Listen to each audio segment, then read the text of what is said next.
One of the biggest horse racing tracks in America is closing. It's the shrinkage of a long-time abusive sport, and it's a victory for the animals. That and a look at a deadly, exploitative use of horses at a big event in Canada. This is an Equine Matters edition of the PETA Podcast.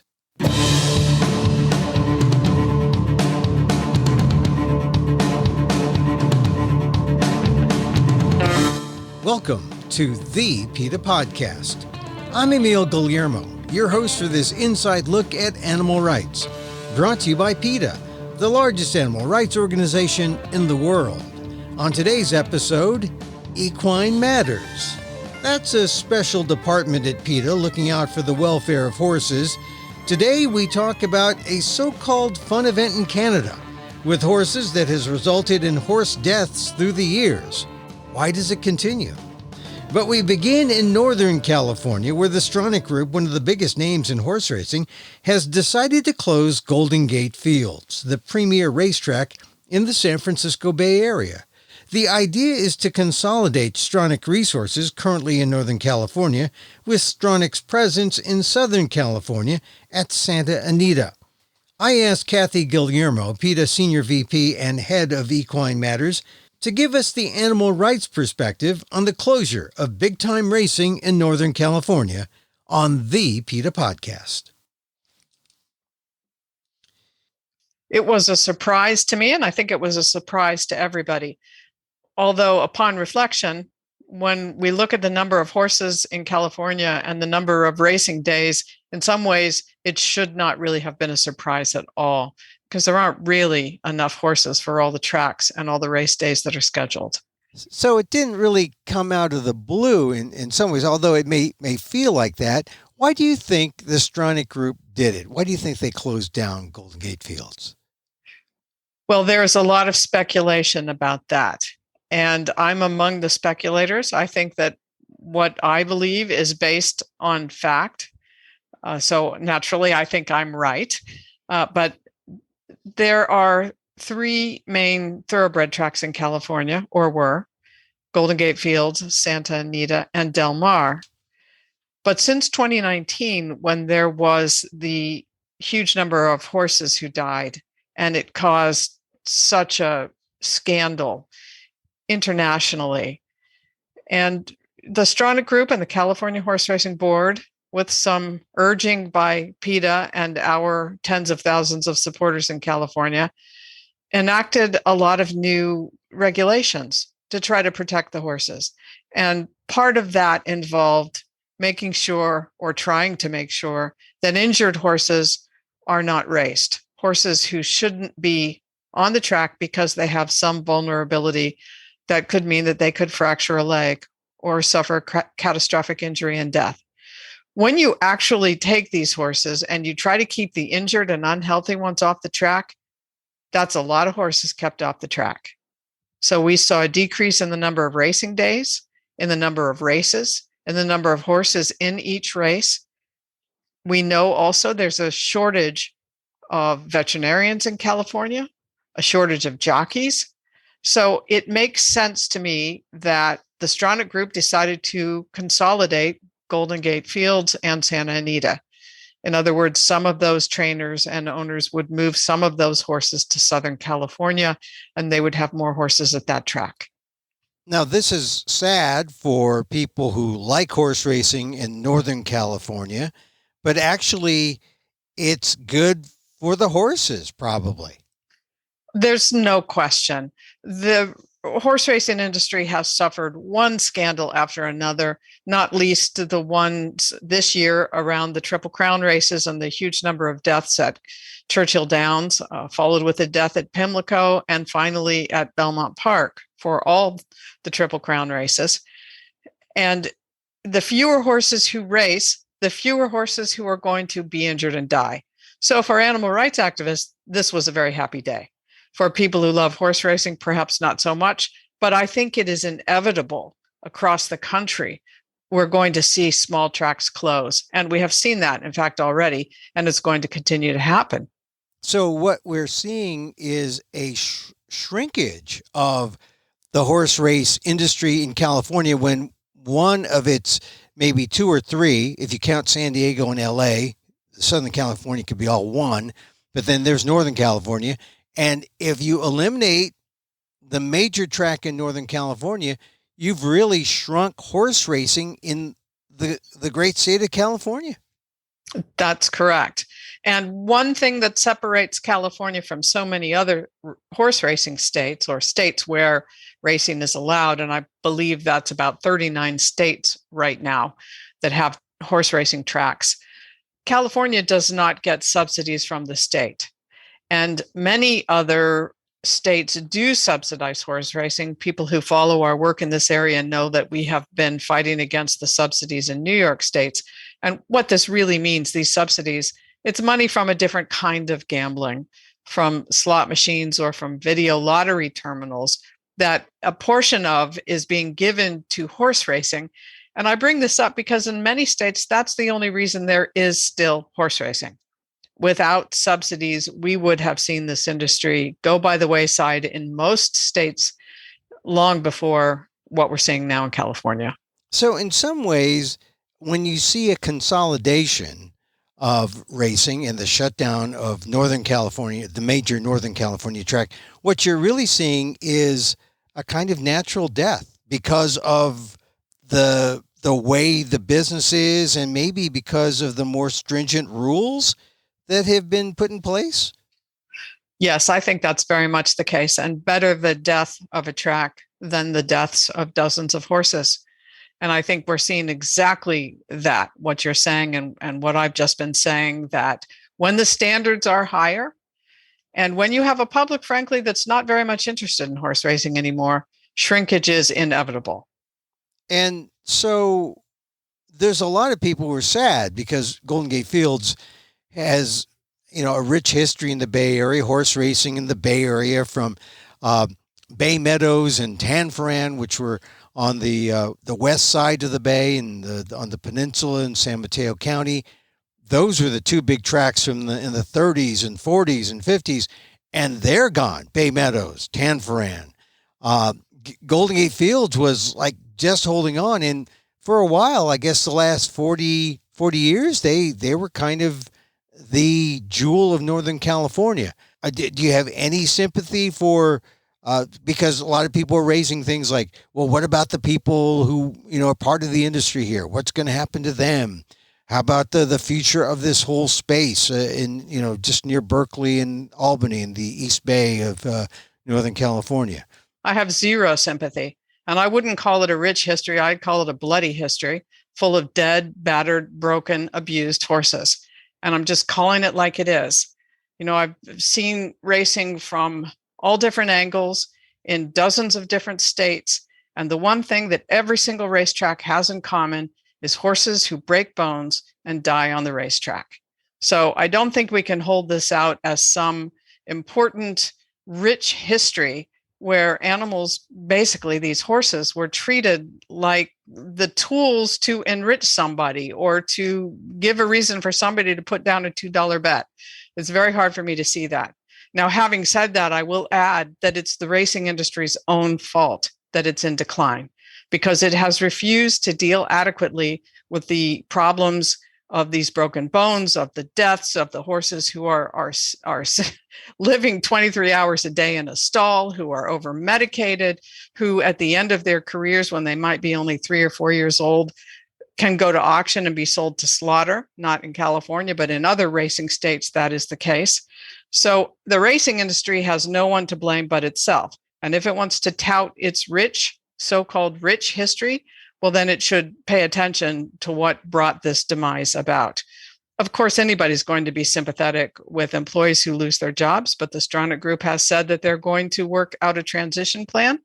And we can't maintain positions in industries where others are exploited just because somebody gets a paycheck. We just can't, because if we did, we would still have child labor and we would still have 6-day work weeks. That's just not the way it works. Society is progressing and moving beyond what was once acceptable. And so in the past, when Golden Gate Fields had horses, they would have the races there live. And they would also simulcast races from not just Los Angeles and Southern California, but from other parts of the country. And they used Golden Gate Fields as a place to have a kind of like satellite wagering from all those other places. Is that going to continue so that people who consider themselves horse fans can still partake in what they call a sport? Or is the future of Golden Gate Fields really up in the air? Could be anything. Could be open space, could be a park, could be anything. I don't know. And I don't think the Stronach Group, which owns Golden Gate Fields, as well as Santa Anita in California, has specified. I don't think they've said what they're doing. They're looking at consolidating racing in Southern California. And that's essentially all they have said. They're seeing the future of racing in Southern California. I'm seeing the future of racing as in big trouble, because one thing that the horse racing has not done very well is to prevent horses from dying. And I've watched and looked and read some of the coverage, and it's really, they haven't talked about how this is an animal rights victory. There have been some animal rights activists who say, well, we've protested and, they claim victory. But behind the scenes, PETA has been working along with the Stronach Group to make sure that fewer deaths of horses occurred, that rules were strengthened. How much did that contribute to, you think, this business move that we're seeing by the Stronach Group? I think it was everything. I think that as we look at the horses and what they undergo in the weeks before a race, before these new regulations were put in place in 2019 and 2020, you might see a horse with several different anti-inflammatories at legally allowable levels in the bloodstream. This means that a horse's injury may be masked, and the horse may then not feel that a bone is sore or a leg is sore, and then break that bone and need to be euthanized right there on the racetrack. So that's just one example. And there were a lot of regulations that were put in place in California to protect horses. California has zoomed out ahead of any other state in the regulations and the rules that they've put in place. And the Stronach Group has been, I believe, even though obviously the deaths have continued, they have tried to be diligent in making sure that horses who aren't fit aren't on the track. So without that, it would have been as it was before, where you would just put any old horse, and that sounds pejorative. I don't mean to insult the horse, but let me say it a different way. Any horse who may have an injury and may be vulnerable to a broken bone might be put on the track anyway. Yeah. When that stopped, you had fewer horses who could race. And the other issue is that when you have stronger rules and people are turned away because their horses are injured or in some way aren't eligible to race, those trainers can get mad and leave the state. So there have been quite a few trainers who have left California and set up shop elsewhere where the laws are not so strict and they can get away with over-medicating and exploiting their animals to a greater degree. Now, even though the rules are strict in California, California hasn't yet imposed or installed the rule that would require a scan of a horse to see if there was any broken bones or any infirmities, right? That's right. And there are several things California has failed to do that I think would make a difference, that we've continued to press for. And one of them is the CT scan, the standing low radiation CT scan equipment. We tried to persuade all the tracks in California to do a study with this new kind of imaging equipment. The horses can step right on. They don't have to be anesthetized. It takes a few minutes. They can step off. And after a year-long study where the data is input into the software of this program, horses can be run through very quickly so that and then it will spit out a report and you can see almost immediately, does this horse have a lesion in the bone? Because we know that 90% of these broken bones occur at the site of a previous injury. So these CT scans become very important. The way they've been done in the past is the horse has to be anesthetized. It's much more difficult. It's a process that isn't practical as a screening device. But this equipment we're talking about, made by the company called Curve Beam, could deal with that problem. The other issue is the medication. while they've eliminated what's called stacking, the use of numerous anti-inflammatories leading up to a race, we still advocate for zero medication in the 2 weeks before a race. Because if the horse needs medication, the horse shouldn't be racing. I think it's really critical that we get these drugs out of racing entirely, because all of that medication makes the horse vulnerable. And there are other things we've advocated for too. Trainers who have a horse who dies on the track should be immediately suspended pending a thorough investigation, because nothing will motivate a trainer to take care of his horses like "you can't do business here" while we're investigating the death of this horse.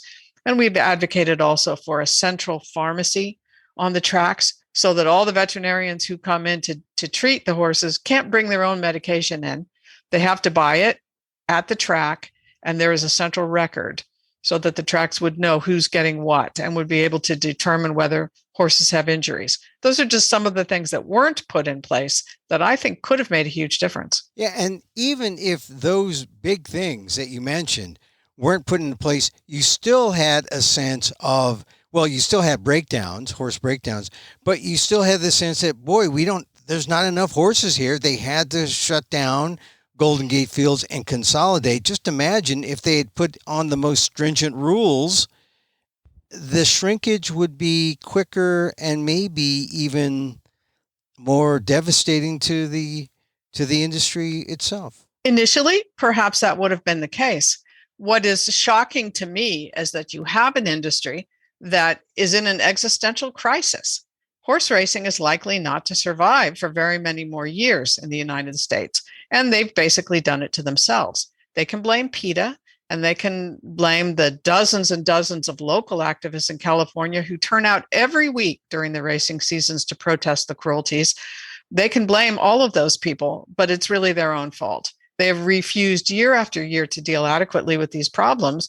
And honestly, if one horse is going to die, then there should be no racing. If one animal is going to suffer, if one animal is going to be exploited, they have no excuse to continue to exist.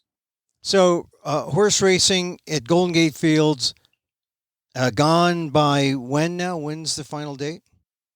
In late December of this year. Wow. And then they're all going down to Santa Anita. And then how much longer do you think the industry can survive at this pace? I mean, they're consolidating there in LA. They're losing out on a huge market in Northern California. Certainly they're not going to just let the horse players here just not have a place to go put down their money. I think that depends on a number of things. It's inevitable that smaller tracks are going to close. And if you look at harness racing, we've been talking about thoroughbred racing, which is what most people are familiar with, the races that they see on television. If you look at harness racing, which is the one driver in a small, what's called a sulky, a little sort of a carriage behind the horse, and the horse trots. And the reason I have to explain it is that kind of racing is so far gone that nobody even knows what it is anymore. Go to a harness track in any city in America where it still exists on a weeknight or on a weekend night for that matter. And it's like the place you can go to have your own private thoughts or to spare yourself a dose of COVID. It's so empty. So I think part of the survival of racing or the demise of racing depends on how long states are going to continue to support it financially.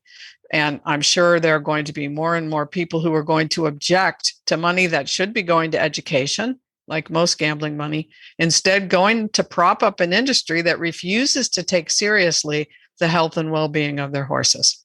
All right, so let's move on from thoroughbred racing to another area involving horses, because Equine Matters, your division, looks at everything horse. Talk about the Calgary Stampede in Alberta, Canada, and what's going on in Calgary. Well, we're going to talk about another kind of racing here, the not so well-known chuck wagon racing. Chuck wagon? That's right. Now, the Calgary Stampede is a very famous 10-day festival in Alberta, Canada, that is a kind of a celebration of the Old West, and unfortunately a celebration of animal cruelty as well. It's a huge rodeo event. There are days and days of different rodeo events. One of the spectacles that they put on there is chuck wagon racing.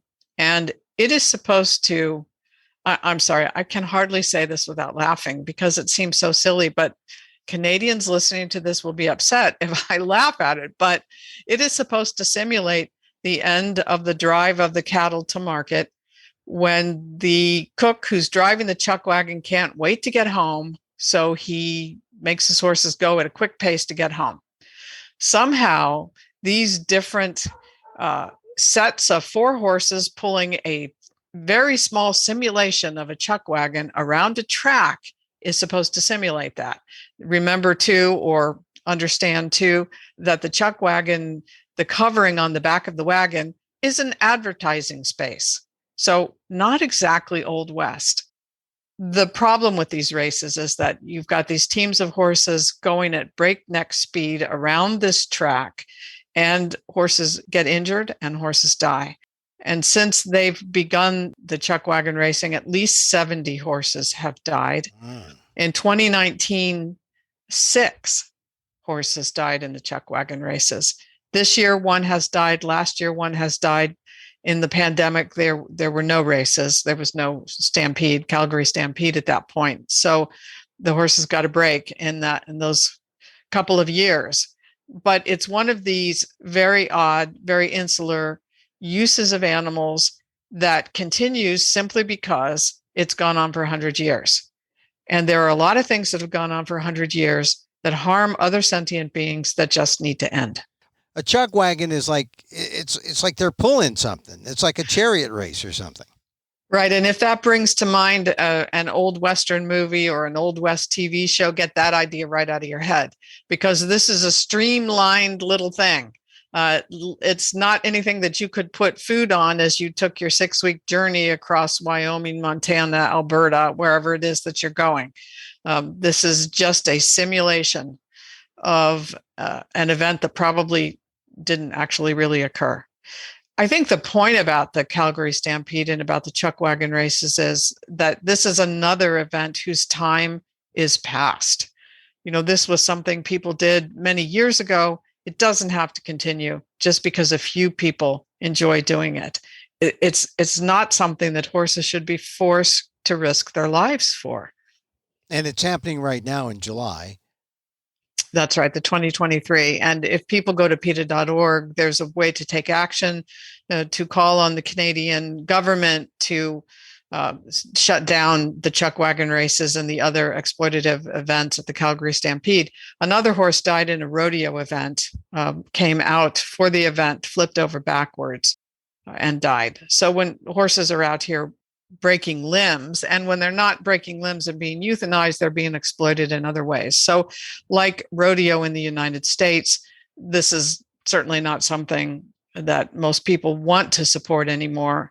It's very much a relic of a time when when horses were seen simply as livestock and very expendable. Let's get back to the thoroughbreds, because the weather's hot. Is there some concern that maybe some horses are running at some tracks when they shouldn't be, considering the heat that's out there now? This is a problem every summer. The county fair races in Northern California, the few days of racing that they have at the fairgrounds in Sacramento, were canceled last weekend because of the heat. And we do sometimes see tracks canceling the races because it's dangerous for the horses. All too often, we see them not canceling the races. And so it is an ongoing concern. And you can just add that to the list of other concerns about these animals, that they're raised and brought up in a way and trained in such a way that often they're very vulnerable to injury, or they're bred in ways that don't strengthen the thoroughbred lines, but encourage the breakdown of horses. Well, why shouldn't horses run in the heat? For the same reason that you don't want a human being to run in the heat. And I will tell you, it really concerns me when I see people out running with their dogs in the heat, or even walking their dogs on the very, very hot pavement after it's been soaking up the heat all day. And yesterday, where I live, it was 105 degrees. So it's a real concern. And it's certainly a concern for these horses too. they also are prone to heat exhaustion and heat stroke and have certainly collapsed on the racetrack before. Some people who are listening might say, oh, come on, the Calgary Stampede, this is what horses are for. A racetrack, oh, yeah, this is what horses are for. What are horses supposed to do if they're not going to have fun and race and go on and participate in the Calgary Stampede? This is, of course, a devil's advocate question. But what are they to do? Well, let me take a step back from that and say that the attitude that animals were brought into this life on this earth to be tools for humans to use, and that frankly they deserve no better than that, is what we call a very speciesist attitude. In the same way that racism or sexism is abominable, and we have learned now to despise it and to overcome those tendencies in our society, or try to anyway, we need to do the same for animals. We shouldn't be bringing animals onto the earth so that they can be exploited. It really makes no sense. And of course, what does an animal want to do? Not run around a track with a chuck wagon behind him while somebody is, making him go as fast as he possibly can. That's not what horses want to do. Do horses want to run? Sure. They like to run on their own terms, not necessarily under a human being around an oval track, so that people can put a $2 bet on them. What would anybody do if they didn't have to be exploited? They would live their lives. And if these animals are not going to be used for chuck wagon races or horse races, they would not be bred and they would not be born. And this would not be a question that would even need to be answered, really.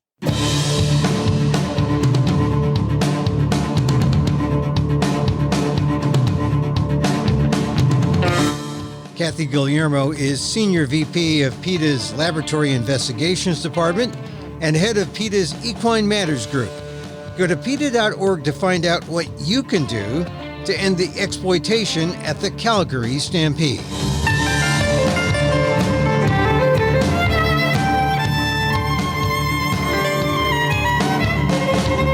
And that's our show for today. Thank you for listening. Don't forget to send a link of this show to your friends. Share it. Tell them you like the PETA Podcast. Contact us at PETA.org. You can find me on Twitter at Emil Amok. That's EMILAMOK. Or see my vlog at AMOK.com. Or see my work at ALDEF, the Asian American Legal Defense and Education Fund. That's ALDEF, AALDEF.org/blog. Or get this podcast on YouTube at Emil Amok 1.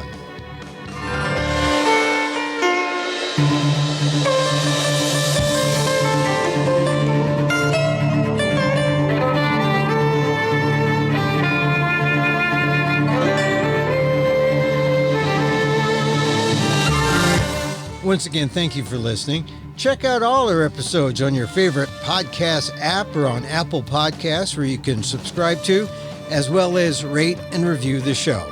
It helps get the word out about the issues you care about. Our music is provided by Carbon Works. Check them out on YouTube. And join us again next time for more insight into animal rights and the fight for a cruelty-free world on the PETA Podcast. I'm Emil Guillermo.